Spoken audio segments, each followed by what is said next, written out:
Hey, good morning, everybody. Hey, it's Mr. Schlosser. I've got my sling, my arm in a sling. There's my shoulder surgery, but I wanted to go through a three-part video here with you on how to use a camera properly. So this is for COM 1205, Introduction to Photography, it's called. Anyway, so what we're going to do is we're going to start with by looking at a manual camera. We'll use a Canon. It doesn't matter whether you have a Canon or Nikon. I'm going to use Canon for my descriptions because I think most people who are using Canons. So if you can use a Canon, that would be good. That way the buttons will be relatively the same spot. This is my daughter's camera, which is a Canon T5. A little bit different than the I series that we use at school, but relatively the same. Okay, so to it. A couple things you'll notice about the camera that you're going to want to have done for sure, and that's running your camera in what's known as manual mode. So you can see where the little line is on the M. That's for manual. Okay, so you want to make sure you run your camera in manual mode. Not any of the other dumb modes, only manual. Also, you have the choice on the camera to either put the camera into what's known as autofocus or manual focus. I'm just going to try and find that here. I'm just going to right there, and there's autofocus, manual focus. I've got mine set to auto. It doesn't matter which one you do, but just keep in mind that if you're on autofocus, it's always going to focus on what's in the center. So even though you want to have somebody in the frame on the side that's in focus, unless you focus on them specifically, it will focus on what's in the middle. So what you can do in autofocus then is you can simply put your camera in autofocus, hold down the button halfway, and you'll hear a beep. It'll make a beep beep. Hopefully it'll do it. There you go. Makes a beep. That means it's focused.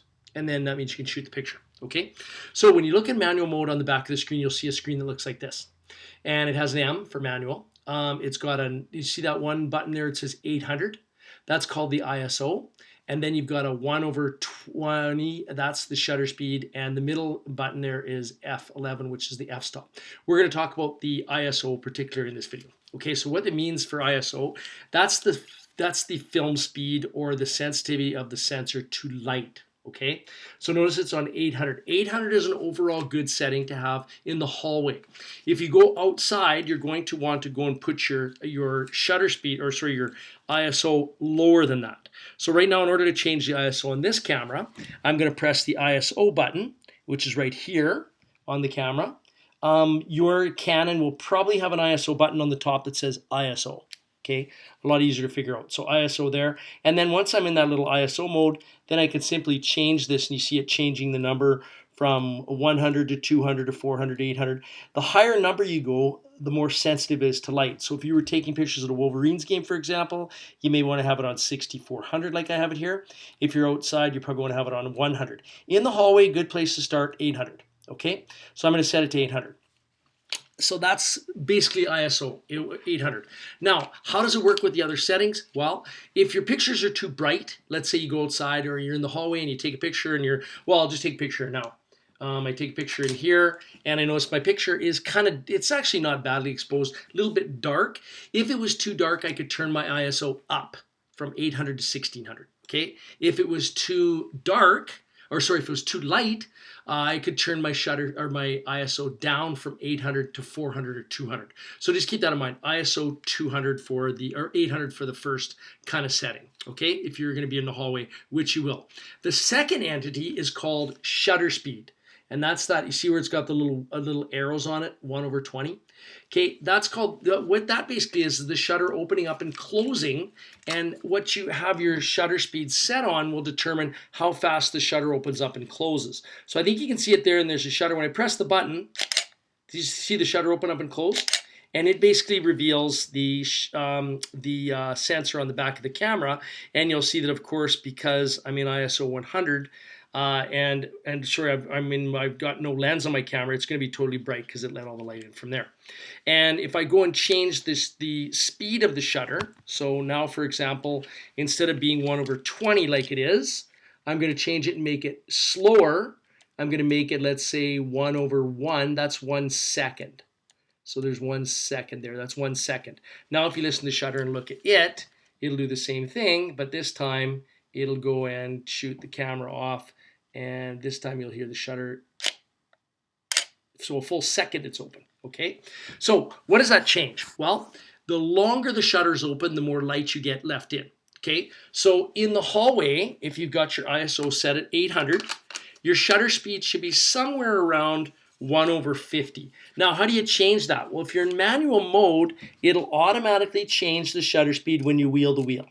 Okay, so if I wheel the wheel, I'm going to go to about 1/50, anywhere from 1/50 to 1/100. So that's the shutter speed there. And you can see it's changing. That's why it's got the little arrow on it. And all I'm doing is wheeling this wheel right here. So there's a wheel right here on the camera. Wheel that wheel and the shutter speed will change. Okay, so not too badly there. So that's the shutter speed. About 1/100 or 1/50, somewhere around there. Okay, that's inside when you're using your camera inside. So about 1/80, somewhere around there. If the picture's too bright, you go and take a picture and it's like, whoa, it's way too bright. You can turn your shutter speed up. So instead of going from 1/80, you can go and change it to, let's say, 1/250. And so if I do that, I'm going the wrong way. It's hard for me to do that backwards, especially with one bad arm. 1/250. And that shutter speed will be a lot quicker and the picture will be a lot darker. Okay?